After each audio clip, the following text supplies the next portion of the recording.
Well guys, welcome to another spooky season video, and today I'm going to be building for you the flooded town of Rodney along with the ruinous Windsor ruins. Well, at first it won't be so ruined. Now you've just seen me running through the flooded town, so why not get started with a little bit more backstory on Rodney, Mississippi.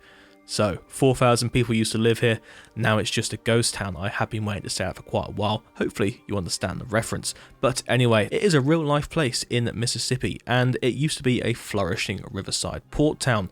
During the Civil War, it was actually taken over by the Union during the Battle of Bruinsburg on the way to Vicksburg, so that's a little bit of history there for you. Now, the town itself is completely gone, apart from a few buildings. All exists is a church. You'll see me building the red brick church here, and another one, which is a slightly odd one. I chose not to build in Minecraft because, as you can see on screen now, it's a very strange looking building.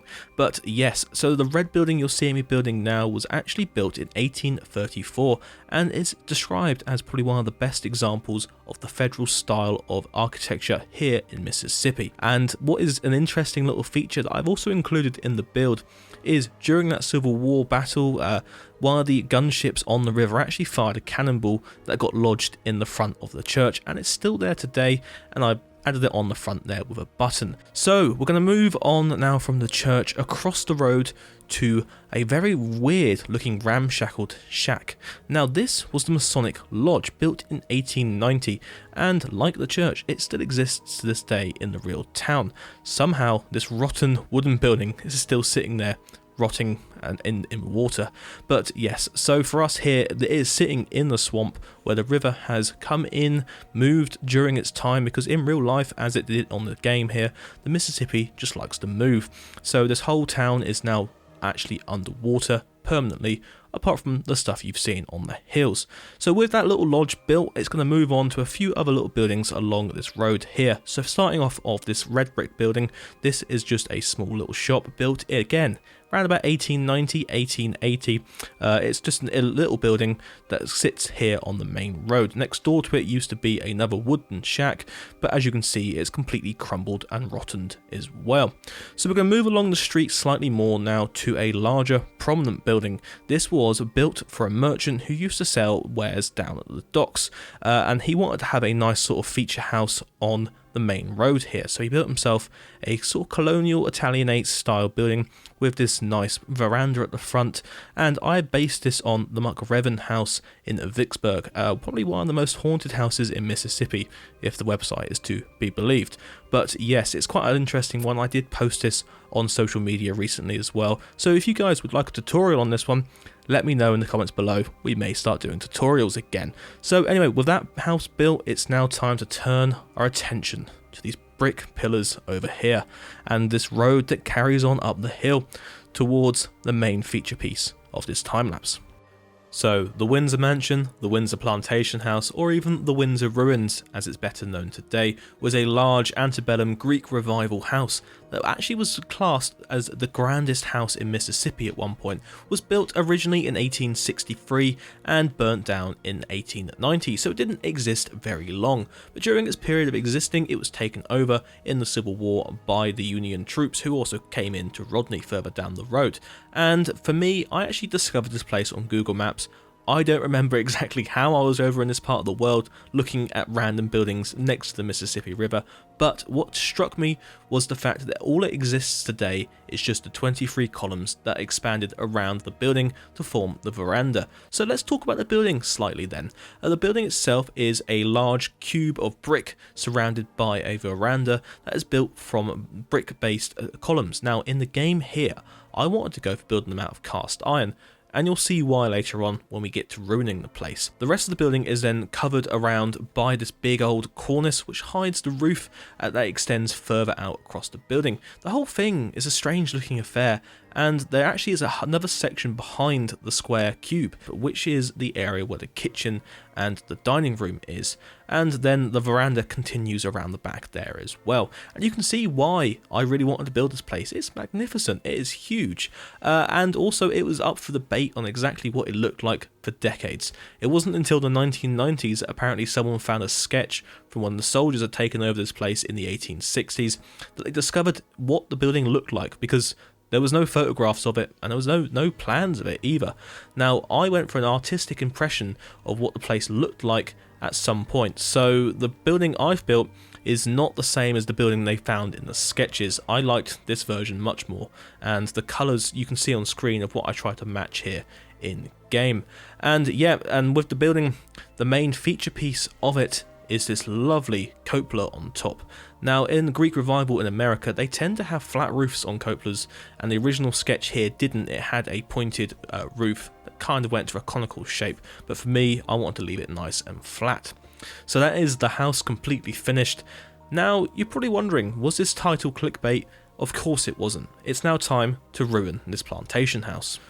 So, on the 17th of February 1890, a guest accidentally set fire to his bedroom on the 3rd floor, and the entire property burnt down. Now, in real life, they discovered the building was actually made out of cladded wood that was covered in stucco, rather than the brick that I've gone for here.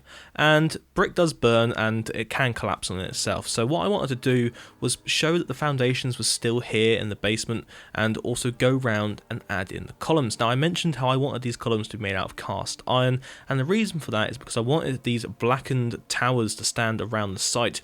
In real life, they're still white. They still look the same because they've been covered in stucco. They were just painted bricks. But here in game, I wanted them to look completely ghostly as they sat there with this dark slate, this deep slate finish to them. And that has been the entirety of the ruining of this place. Now, I've got a cinematic for you guys, which is just set to a bit of music to carry on around here, and then I will find you again for the outro, where we'll wrap up a story with Count Wobula.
Well, I've made it to this ruinous place, and I still cannot find the book I've been looking for, the famed lost book of the pineapple. And I heard that Count Wobula brought it here where he was governor, but I just can't seem to find it. I think there's a graveyard over the back. Let's wander on over to there and see if it's there. Well, anyway guys, thank you all for watching, and I really enjoyed building this place to give it a nice little finishing touch here for spooky season. I hope you guys have enjoyed watching it as well. Let me know in the comments below what you thought about it. But anyway guys, remember, get inspired, get building. Wait, you?